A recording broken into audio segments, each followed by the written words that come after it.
రే మామ మొత్తానికి ఎట్టొకటి షాప్ పెట్టేసినవురా. అవునరా, ఇంతకుముందు ఏడన్నా అమ్మిన అనుభవం ఉందా? లేదురా, నీకుందా? ఎందుకు లేదురా, 30 ఏళ్ళ అనుభవం ఉంది. నేను చెప్తా ఇను. ఓకే మామ.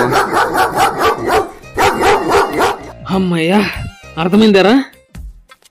రే ఇట్లా కాదు గనా, నువ్వు పోయి అన్న తినడానికి తాగడానికి దాపో, డైరెక్ట్ చూపిస్తా. ఓకే మామ, పో. ఇద్దరా? సరే, ఇప్పుడు మనం ప్రాక్టీస్ చేద్దాం. ఓకేరా. రే మామ వస్తానా? ఓకే మామ. రండి అన్న, కూర్చోనా అన్న. ఏమన్నా తింటరా? ఏమొద్దు. ఏమన్నా తాగుతురా? వద్దన్నా. గమ్మునన్నా, మీరు మీ మొహమాటం అంతా. ఇదిగో తినండి అన్న. మామ నువ్వు అప్పుడే నేర్చుకున్నావురా. ఇదిగోనా, తాగనా. రే మామ, ఒకవేళ వాళ్ళు ఏం కొనకపోతే మనకు బొక్కే కదరా. వారని ఇప్పుడు నీకు ఈగన బొక్కేరా. మరి వాళ్ళే నీ బంధువుల మర్యాదలు చేయనా, ఎట్టొకటి అమ్ముకోరా.